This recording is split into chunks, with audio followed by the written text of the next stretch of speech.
is wanting the other person to be happy. For some people, if you're new to that, it's like, what a concept. Wanting the other person to be happy? Okay, attachment is wanting me to be happy. I need. I want. I have to have it a certain way. I love you, but. I love you if. I love you when. All conditions. All conditions based on my agenda. That's not love. That's not pure unconditional love. So please check from now on when you say, I love you. You know, we also have I love your raincoat. I love your shoes. I love your, okay, we use love in a lot of different ways, but please check when you do say it to somebody, what's the motivation in your mind? Okay, this work that we're doing here, Tibetan Buddhism, is about what's going on with my mind.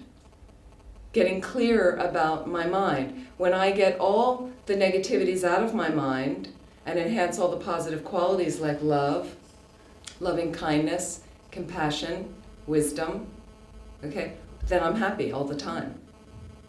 So that's why it's helpful to talk about love and attachment, because attachment is one of what we call the three poisons, three poisonous states of mind. Those three are three of the 6 root delusions. Okay, so these are things that take root in the mind that keep us from being ultimately happy. Okay, and attachment is more difficult because we have anger is another of the 3 poisons. And anger, they say, is like when you vomit on your clothes. It's immediately disgusting, okay, and it's quite easy to wash out. Okay, attachment's like the oil stain, they say. It's more subtle. We sometimes mistake it for something good, and it's very, very difficult to get out. So we just want to be honest about this. We want to be honest about our waking up. And what we're waking up to is what's in my mind, and how do I deal with the stuff I don't like, and how do I enhance the things that I do like. Okay, so attachment and love are fantastic things to look at. So let's look at the mother-child experience. And we have not only mother-child, but partners, and, you know, parent-child, if it's a father and things like that, siblings. Okay, so there's a level of caring about people. Again, wanting them to be happy.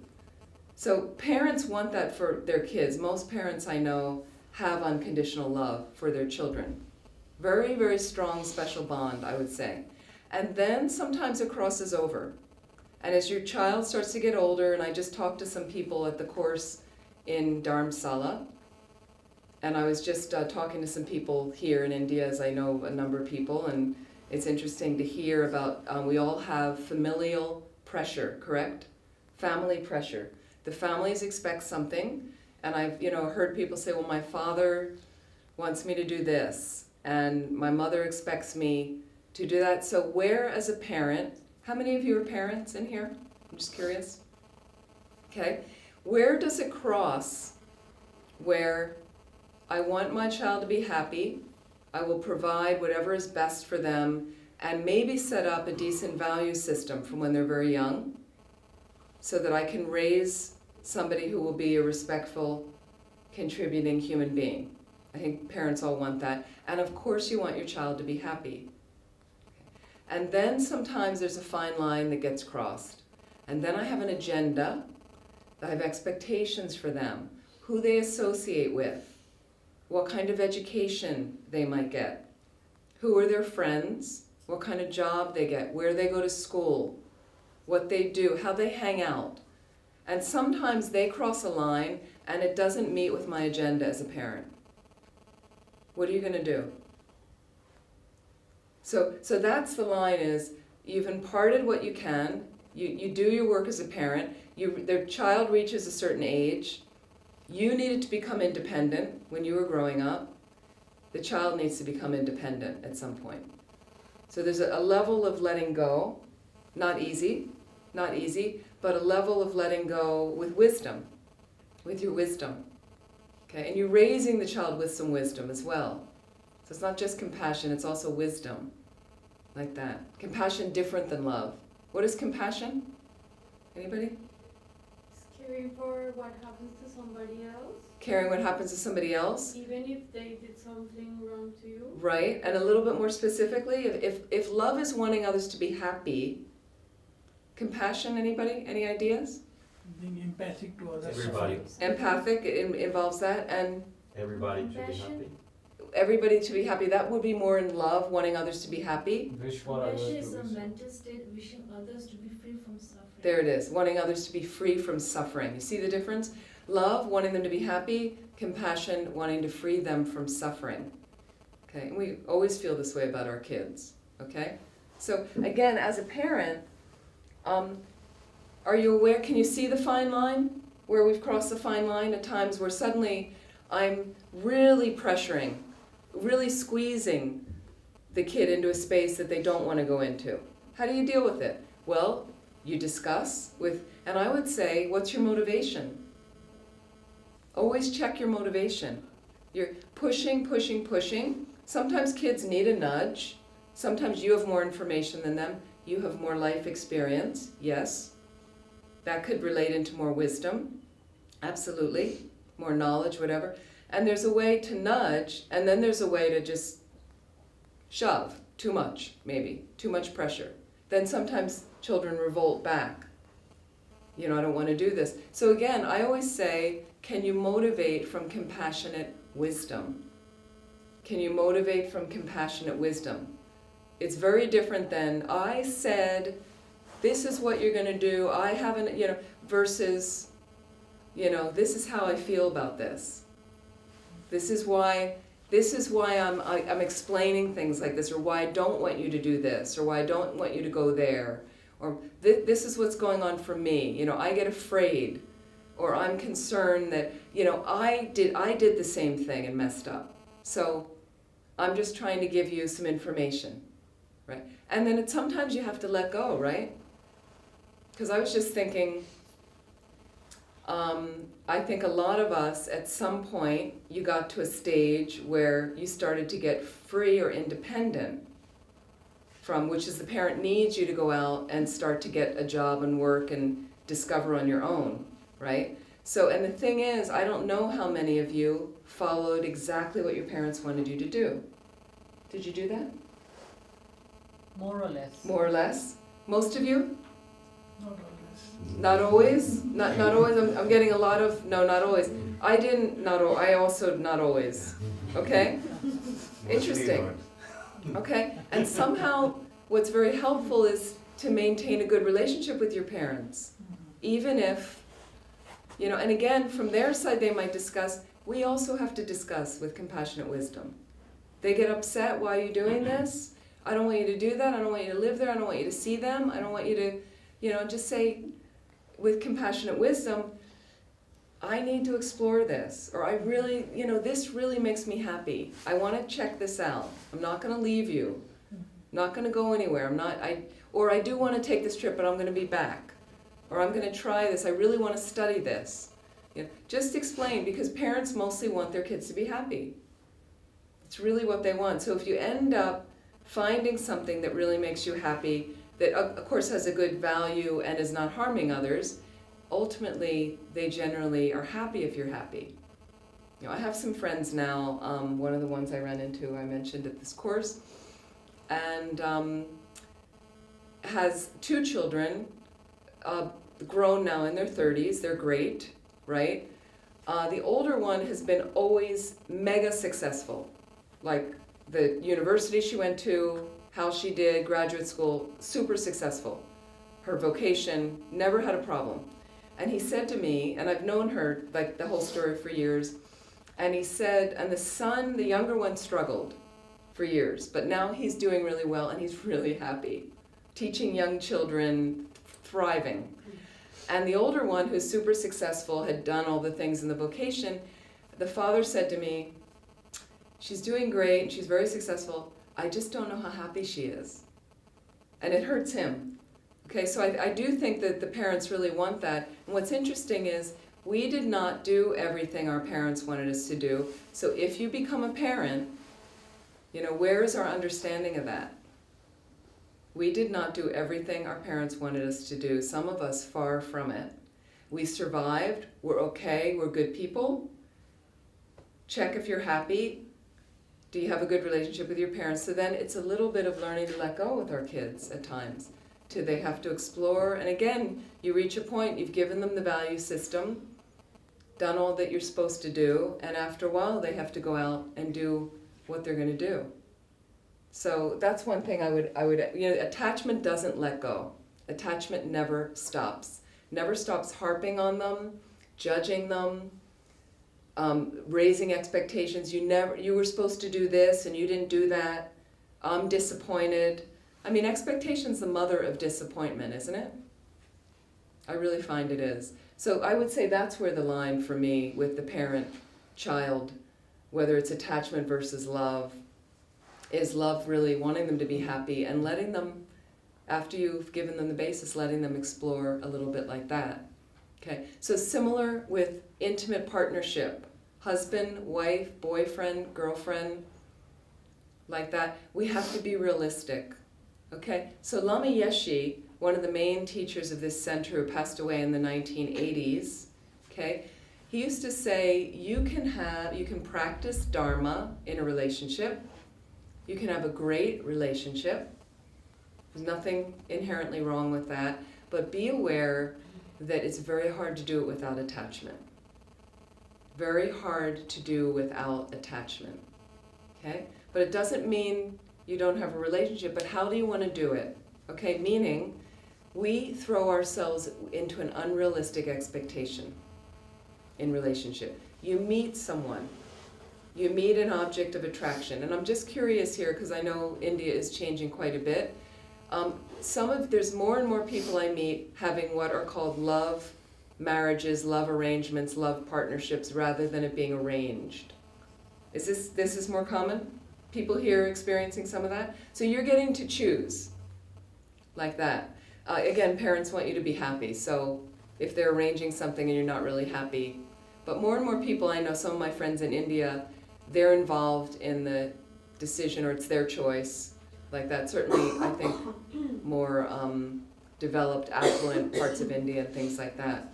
So certainly not as much the same with, I'd say, the rural areas or poor people.